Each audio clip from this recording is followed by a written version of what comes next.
Emily Lawson had been a hospice nurse for 25 years, long enough to know that no two rooms held the same kind of quiet. Some rooms were full of family, with coats draped over chairs and half-finished cups of tea on every surface. Some held the low murmur of television, the scrape of a spoon in a bowl, the soft repetition of a favorite story. Other rooms were almost bare. A bed, a window, a glass of water, a person listening to the house settle around them. Arthur Bennett's room belonged, at first, to that last kind of quiet. He lived in a small brick house at the end of a street lined with sycamores. The garden had gone a little wild around the edges, though there were signs that someone still cared for it. Rosemary grew beside the front step. A row of empty terracotta pots waited beneath the kitchen window. In the spring, Emily would learn, pale yellow daffodils appeared in a loose, unplanned circle near the fence. Arthur was 84. He had been a high school music teacher for 40 years. His wife, Margaret, had died 6 years earlier. His daughter lived in Vancouver with her husband and 2 sons. His son worked on ships and was often somewhere the clocks disagreed with one another. They called, they sent parcels, they worried. Arthur knew this. He also knew that worry, when it traveled across an ocean, could begin to feel like another form of absence.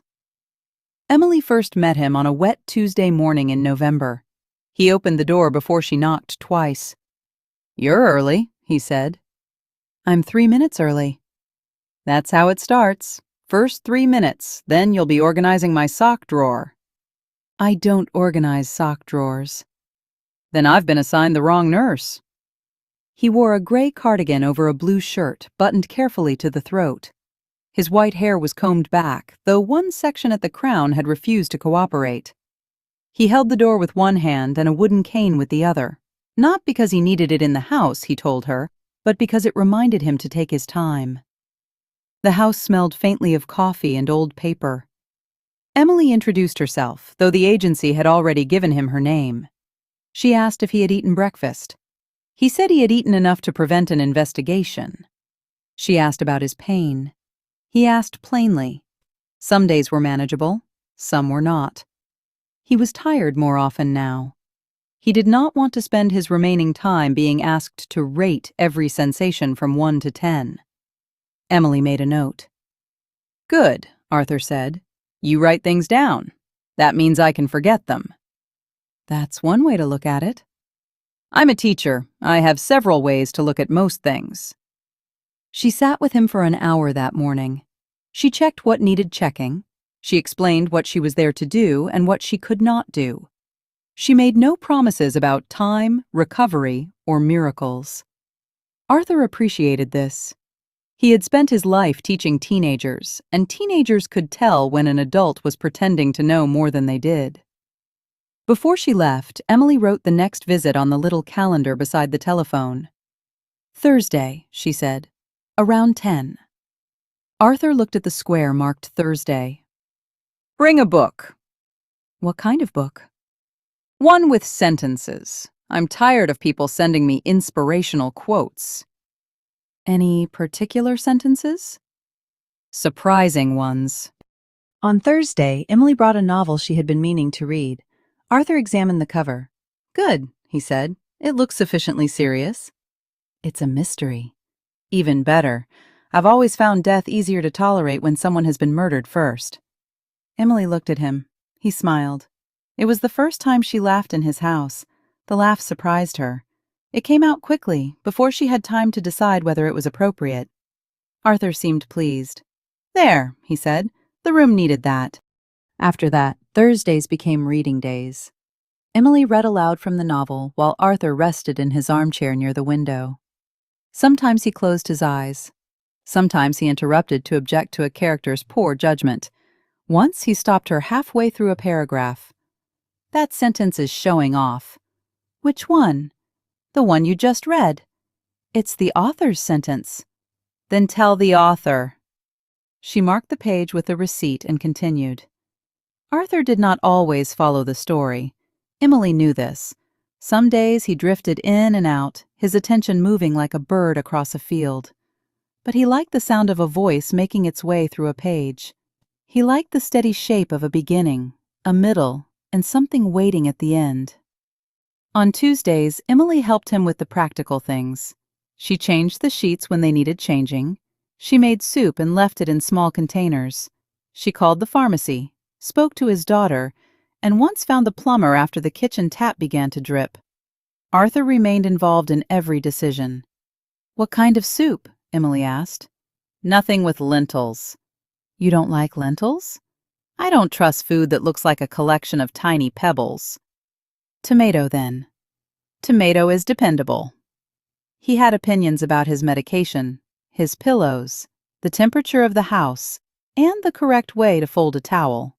He did not want anyone moving the piano, although no one had suggested moving it. He did not want the curtains changed. He wanted the clock in the hallway to remain 5 minutes slow. "Why?" Emily asked. "It gives the day a little more time." She did not correct him. In December, she discovered the records. They were kept in a low cabinet beside the piano, arranged alphabetically, except where Arthur had clearly changed his mind.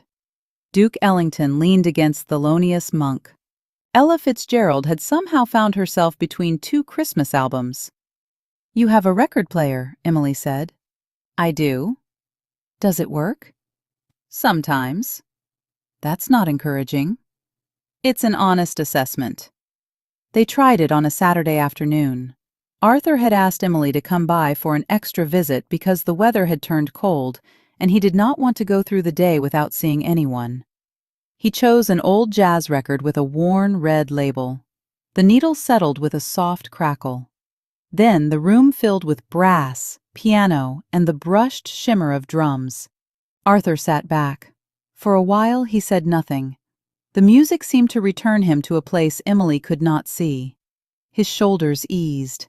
His fingers moved lightly against the arm of the chair, keeping time. "Who is that?" Emily asked. "Someone who knew how to leave room for the others." "Is that what makes good music?" "It helps. In an ensemble, you can't spend the whole song proving you're there." Emily sat on the floor beside the cabinet. She listened. Arthur told her that when he was young, he had wanted to play trumpet in a touring band. He had gotten as far as an audition in Chicago and then turned back. His father had been ill. His younger sisters were still at home. Arthur took a job teaching music at a high school in a town he had expected to leave within a year. He stayed for 40. "Did you regret it?" Emily asked. "Some days." "Only some?" "Most of the days I regretted the cafeteria coffee." He told her about the first concert he conducted. The violins came in early. A clarinet squeaked at the wrong moment. One boy in the back row lost his sheet music and played by memory, which was a brave decision because he had no memory for music at all. "The audience applauded," Arthur said. "Because it was good?" "Because it ended." He laughed, then coughed, and Emily waited without fuss while he caught his breath. When the music began again, a small brown bird landed on the outer ledge of the window. Arthur noticed it. "Your friend is back," Emily said. "That's not my friend. That's a sparrow." "You know its name?" "I know its species. Friendship would be presumptuous." The bird tilted its head toward the glass. Arthur reached for the notebook on the side table and wrote something down. "What are you writing?" Emily asked. "The sparrow has poor timing." Emily looked at the notebook. It contained lists of birds, fragments of song lyrics, names of former colleagues, and reminders to call his daughter.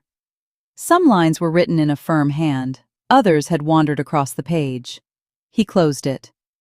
"I used to keep a journal," he said. "I stopped when Margaret died." "Do you miss it?" "The journal?" "Writing." Arthur considered this.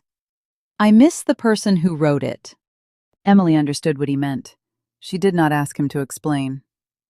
In January, the days became shorter, though the house was always warm. Emily began arriving at 10:15 because Arthur had decided 10 was too early and 10:30 was too late. "You found the correct time," he said one morning. "I've been looking for it." "It's a difficult one. Most people pass right by." They developed small rituals without naming them. On Tuesdays, Emily opened the curtains before she made tea. Arthur chose the mug. On Thursdays, she read until he told her the author had begun to repeat himself. On Saturdays, when she could come, they played one record and listened without speaking through the first side. Every visit the sparrow appeared at the window, or failed to appear in a way that Arthur regarded as meaningful. "If it comes tomorrow," he said, "it's a bird." "And if it doesn't?" "A bird with other commitments." Emily kept a second notebook in her work bag. At the end of each day, she wrote down one memory Arthur had shared. January 7th. The school auditorium smelled of dust and wet wool on the night of his first concert. January 8th. Margaret danced while making toast, even when the toast burned. January 9th. A student named Lena played the cello with such concentration that she forgot to be afraid. January 10th. Arthur once conducted an entire rehearsal with a pencil because he had misplaced his baton. She did not tell Arthur she was writing these things down. At first, she thought the notes were for herself. Her work was full of names and dates and instructions, all necessary, all quickly replaced by the next room, the next call, the next family waiting for an answer. Arthur's memories felt different. They resisted being filed away. They were small, but they had weight. His daughter Claire came to visit in February. She arrived with 2 suitcases, a box of pastries, and the look of someone who had spent too long apologizing before stepping through the door. Arthur greeted her from the armchair. "You're late," he said. "I flew for 11 hours. "The train from the airport is very slow." Claire laughed, then cried, then laughed again. Arthur held out his arms. Emily stayed in the kitchen while they talked. She made tea and listened to the sounds of a family trying to occupy the same room after too much time apart. Claire had brought photographs of her sons. Arthur studied each one carefully. "This one has your ears," he said. "He's 8. "Some people grow into their ears, some do not." Claire showed him a video of the younger boy playing a beginner's song on the piano. The notes came slowly, with a long pause between each one. Arthur watched twice. "His left hand is frightened," he said. "Can you help him?" "I can send instructions." He dictated a message to Emily, who wrote it on a card. "Dear Ben, your left hand has every right to be nervous. Ask it to play one note, then another. Do not rush it. Music is patient with beginners." Arthur signed his name.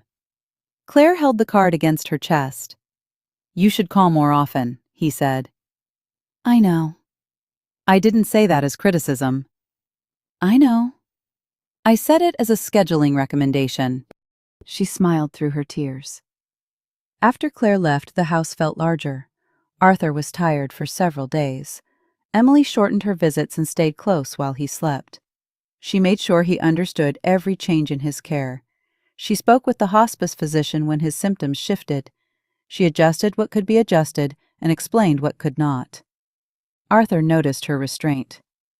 "You don't hover," he said. "I'm trying not to." "Most people hover when they're frightened." "Are you frightened?" "Of some things." "Which things?" "Bad music, cold toast, being remembered incorrectly." Emily sat at the table with him. "Anything else?" He looked toward the piano. "Becoming someone everyone has to manage."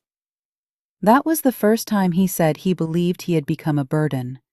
He said it quietly, without asking to be contradicted.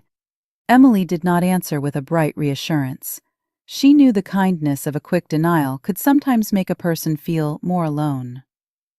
"Your family is trying to care for you from far away," she said. "That doesn't make it easy for you to receive." "No." "You're allowed to dislike needing help." "I do more than dislike it." "I know." "But I'm still going to need it." "Yes." Arthur nodded. He seemed relieved by the plainness of the answer. Then he picked up his tea. "Put that in the journal," he said. "Which part?" "That I remain an excellent conversationalist." "I'll consider it." "You're learning to resist authority." "I have my own." "That must be exhausting." The memory book began almost by accident. Emily had written down 3 memories one evening instead of 1. The next morning she brought the pages with her. Arthur read them slowly.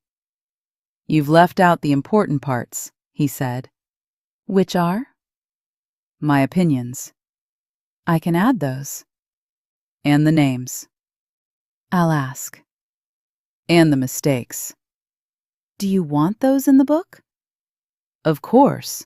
A life without mistakes is a very suspicious document." They found a plain blue notebook in the desk drawer. Arthur wanted the title written on the first page in capital letters: The Book of Beautiful Days. Emily wrote it exactly as he said. "Beautiful is a strong word," she told him. "Then we'll have to earn it." Each day they added 1 memory. Some were tender, some were ridiculous. Some were so ordinary that Emily almost passed over them until Arthur explained why they mattered. The smell of Margaret's coat after rain. The first time a student stayed after class without pretending to look for a lost pencil. A summer when the garden produced 1 perfect tomato. The sound of his daughter singing in the bathtub at age 4. A bus driver who waited while Arthur ran through the snow. The evening he and Margaret sat in the kitchen during a power cut and discovered they had been talking for an hour in the dark. Arthur remembered clearly when he was given time. That became one of Emily's rules. She would not hurry him toward a lesson. The midpoint came on a Thursday in March. They were sorting through a cupboard in the study because Arthur wanted to find a photograph of Margaret. He had not opened the lower drawer in years. Inside were folders, programs, old report cards, and a stack of envelopes tied with a faded green ribbon. Emily lifted the first envelope. The name on it was Lena Ortiz. Arthur took it from her. "Probably nothing," he said. The letter was dated 32 years earlier. "Dear Mr. Bennett, I got into the conservatory. I wanted you to know before I told my parents because you were the first person who said I could." Arthur read the rest without speaking. There were more letters beneath it. A student thanking him for lending a violin. Another thanking him for staying after school during a difficult year. A former student writing from military service. A postcard from a woman who had become a music therapist. A note from a man who said he had not played piano in 20 years, but still remembered the breathing exercise Arthur taught before every performance. The letters continued through the years. Some were brief, some were several pages long. A few had photographs enclosed.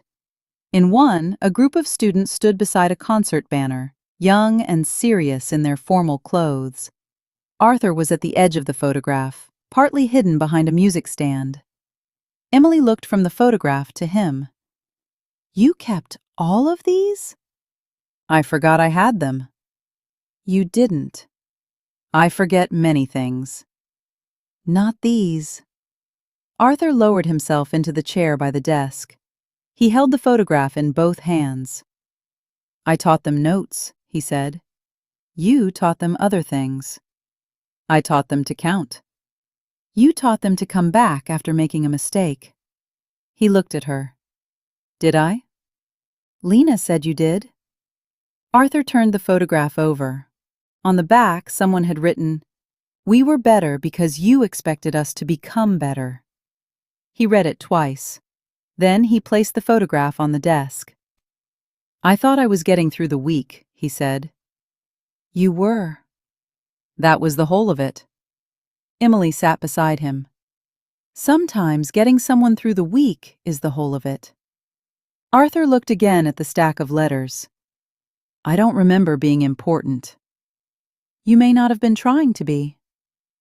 That sounds like something people say when they don't know what to do with an old man. Emily felt the familiar edge in his voice. It was not anger, it was defense. "I know what to do," she said. "I'm going to read these, if you'll let me." He handed her the green ribbon. "Start with the ones that have legible handwriting." That afternoon, Emily searched for Lena Ortiz. She found a music therapist in Oregon with the same name and an old school photograph posted on a professional page. She sent a message explaining who she was, who Arthur was, and why she was writing. She expected nothing. The reply came the next morning. Mr. Bennett changed my life. I have wanted to thank him for years. Emily began with Lena, then found another student and another. Former students had become musicians, teachers, nurses, engineers, parents, and one very determined bakery owner. Some remembered Arthur's classes, others remembered the 5 minutes after class when he listened to something they had been unable to say anywhere else. Emily asked them for a memory. She told them Arthur was ill. She told them he might not have much time. She did not make the request dramatic. She did not ask them to perform grief for him. Just tell him what you remember. The first letter arrived in a yellow envelope. Then came a photograph of a brass section in 1987. A handwritten note from a woman who now played cello in a small orchestra. A postcard covered in blue ink. A packet of drawings from a former student's children who had been told that their mother's music teacher taught her how to keep going when a piece was difficult. Arthur read each one. Sometimes he laughed. Sometimes he stopped for a long time. When he became tired, Emily set the letters aside. "No," he said one afternoon, "the one from David. You can read it tomorrow." David had poor handwriting when he was 16. It's probably improved out of shame. She gave him the page. David had written that he had nearly dropped out of school after his brother died. Arthur had noticed that he stopped bringing his trumpet. Instead of asking what was wrong, he had put a second chair beside him after rehearsal. "You don't have to play today," Arthur had said, "but you can sit with us." David wrote that he eventually played again. He had spent the last 20 years teaching music to children in a rural town. "I still put out a second chair," he wrote. Arthur placed the letter on his lap. "That was nothing," he said. Emily did not argue. He folded the paper carefully. "Put it in the book," he said. The blue notebook grew thicker. Arthur chose which letters belonged between its pages. Emily copied lines when the originals were too fragile. He corrected her spelling twice and her punctuation once. "You've put a comma where there should be a full stop." "I was trying to preserve the rhythm." "Rhythm is no excuse for bad grammar." "You taught music for 40 years. I also taught English to my own children, unsuccessfully." The former students began to ask if they could visit. The first was Lena. She arrived on a pale afternoon in April with a cello case and a bouquet of daffodils. Arthur had not seen her since she graduated. He did not recognize her at the door. Then she said, "My left hand is still frightened." Arthur looked at her face. "Lena." She nodded. "You got into the conservatory." "You told me I could." "I told you to practice." "You told me both." She knelt beside his chair and Arthur took her hands. They talked for nearly 2 hours. Emily brought tea and left them alone in the room, though the door remained open. She heard Lena laugh. She heard Arthur tell the story of the disastrous concert with the clarinet. She heard the cello being opened, though no one played it. When Lena left, Arthur was exhausted. "Was she always that tall?" he asked. "No." "Then I've been away too long." A week later, David came by. He had driven 6 hours and brought a trumpet in a battered case. He was broad-shouldered, gray-bearded, and visibly nervous. Arthur looked at the instrument. "You still play?" "I still try." "That's not the same thing." "No." David sat near the piano. He told Arthur about the second chair he kept in his classroom. He told him about a boy who had been silent for an entire semester and finally played 3 notes in front of the class. "What did you say?" Arthur asked. "I said, 'Again?'" Arthur smiled. "Good." "I wanted to say more." Never say more when "again" will do.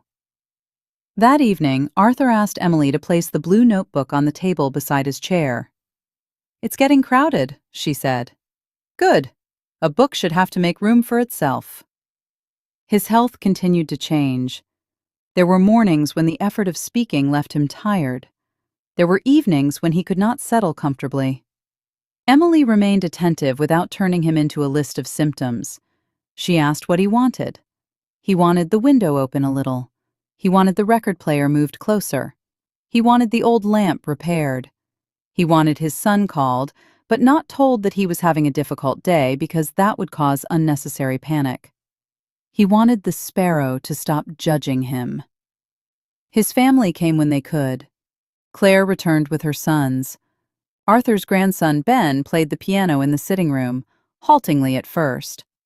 His left hand trembled over the keys. "Ask it to play one note," Arthur said. Ben did. Then another. Arthur listened from his chair. "Now leave it alone," he said. "Let the notes find one another."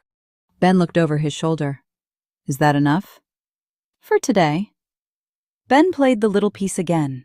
It was not polished. It did not need to be. Arthur closed his eyes. Emily stood by the window. The sparrow came to the ledge, stayed for a moment, and flew away. In May, the dogwood in Arthur's garden began to flower. He could no longer walk to the fence, but he asked Emily to describe it. "White blossoms," she said. "A little pink at the center." "Are there enough?" "Enough for what?" "For the tree to feel proud." Emily went outside and brought in a fallen branch. She placed it in a glass beside the piano. Arthur studied it. "Good," he said. "It's showing off." They added the dogwood to the book. Arthur said it should be remembered as a year when the tree made an effort. By then, the Book of Beautiful Days had become less a record of the past than a room they entered together. It held the letters, the photographs, the names of students, the stories of Margaret, the children, the dogwood, and the sparrow who was not a friend. Arthur began to ask Emily about her life. She told him she had a brother in another city. She told him she had once planned to become a teacher, but had discovered that she preferred helping people learn what they already knew. "Very philosophical," Arthur said. "Very practical." "Those are not opposites." She told him about her mother, who had been ill for a long time and had hated being fussed over. "Was she like me?" Arthur asked. "She would have corrected your punctuation." "Then I'm sorry I never met her." Emily told him about a summer when she had been 19 and slept in a tent beside a lake. She had been sure she was falling in love, though she had mostly been bitten by mosquitoes. Arthur listened. "First love is often an allergic reaction," he said. Emily laughed. Their companionship had stopped feeling like a task. It had become something with its own shape.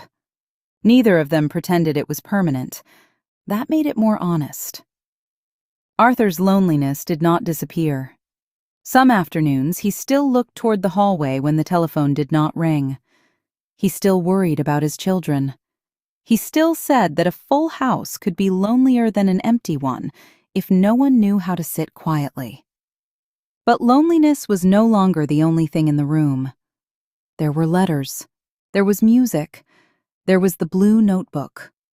There were people who had sat in his classroom decades earlier and still remembered the second chair. Arthur's final weeks were gentle in the way that difficult things can sometimes be gentle. The house grew quieter. Friends came and went. His family stayed close through calls and visits. Emily explained each change, answered each question, and made room for silence when questions had run out. Arthur remained interested in the world. He wanted to know whether the bakery on the corner still sold the cinnamon rolls with the burnt edges. He wanted the weather report. He wanted to hear the record with the brushed drums. He wanted to know if his grandson had practiced. He asked Emily to read from the book. She read the entries in no particular order. Margaret dancing while making toast. The student who returned after 3 years to say thank you. The power cut in the kitchen. The perfect tomato. A bus driver waiting in the snow. Arthur listened with his eyes closed. When she finished, he said, "You left out the worst concert." I thought we had agreed to protect the innocent. There were no innocent people at that concert. I'll add it tomorrow. Good. He rested for a while. Then he said, Emily? Yes? You did not make this. She looked at the notebook. No, you did. I made the mistakes. And the music. The students made the music. You gave them somewhere to begin. Arthur considered this. That sounds almost important. It is. He smiled, then put it in the book before I change my mind. The last letter arrived from a former student named Priya, who lived 3 towns away and had not been able to visit. She wrote that Arthur had once returned a composition covered in red ink. At the bottom, he had written, You have written the ending first. Go back and find the beginning. Priya said she had thought about that sentence for 30 years. I still do, she wrote, especially on difficult days. Arthur read it in the late afternoon. The room was warm, and the window was open just enough to hear the garden. Did I say that? He asked. Apparently. I was very wise. You were very fond of red ink. That too. He asked Emily to put Priya's letter near the front of the book. It belongs there, he said. Why? Because beginnings are important. The next morning, Emily arrived at 10:15. The house was still.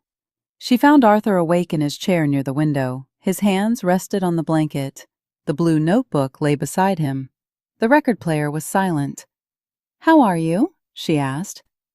Unusually punctual, he said. You're early. I wanted to be ready. For what? Arthur looked toward the garden. The tree is flowering again. Emily opened the curtains. The dogwood stood beyond the glass, white against the green. The sparrow landed on the ledge. Arthur watched it. Not a friend, he said. No. Still, it came. Yes. He nodded. Emily made tea, though Arthur only took a sip. She read a few pages from the book. He interrupted once to correct a date and once to say that she had made him sound more impressive than he was. I'm using your own words. Then my own words are unreliable. His breathing grew quieter. Emily sat beside him. She did not hurry the morning or fill it with explanations. She held his hand because he offered it. His skin was cool. His fingers closed around hers with surprising strength. Will Claire call? He asked. She's on her way. Good. After a moment, he said, I'm sorry to leave you with the book. You're not leaving it with me. No? It belongs to you. Arthur looked at the blue cover. I suppose it does. The room held the faint scent of dogwood from the branch beside the piano. Somewhere outside, a bird moved through the leaves. Arthur's eyes drifted closed.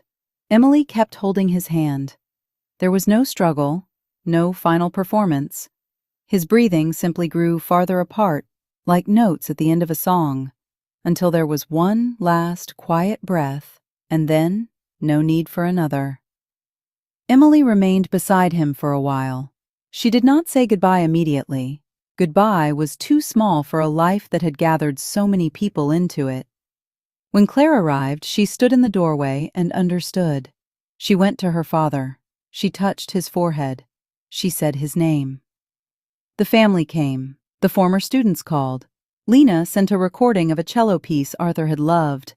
David placed the battered trumpet on the table beside the blue notebook. Arthur's house was full again. Not crowded, full. Months later, Emily returned to the garden on a clear morning in late summer. The dogwood had lost its flowers and grown thick with green leaves. The chair beneath it was empty. She brought the completed book with her. The cover was still blue. The pages had become soft at the corners. Between the memories were letters, photographs, copied notes, and small pieces of paper in Arthur's handwriting. She sat beside the empty chair and began to read. She read about Margaret's dancing. She read about Lena's frightened left hand. She read David's second chair. She read Priya's beginning. She read about the tomato, the bus driver, the terrible concert, the sparrow, and the year the dogwood made an effort. The book did not make Arthur present. It did something more useful. It made the shape of his presence clear. He had not been famous. He had not changed the world in a way that would appear in newspapers or history books. He had taught music in one school for 40 years. He had noticed when a student stopped bringing a trumpet. He had stayed after class. He had placed a second chair beside him. He had expected people to return to the beginning and try again. He had believed that small acts could be repeated until they became a life. A robin arrived on the grass near the chair. Emily lowered the book. The robin looked at her, then at the dogwood, then hopped once toward the garden wall. Arthur would have identified it immediately. He would have said that friendship was presumptuous. Emily smiled. The garden was quiet, but it was not empty. The pages rested open in her hands. Somewhere, a child was learning to play one note, then another. Somewhere, a teacher was leaving a chair beside a frightened student. Somewhere, a person who had once believed they were alone was being asked to stay a little longer. Emily looked at the empty chair. Some people measure life by the years they are given. Others measure it by the love they leave behind. Arthur left enough to fill generations. Thank you for spending these moments with us. If this story touched your heart, carry its kindness into someone else's day. Until we meet again, may your light bring comfort wherever it shines.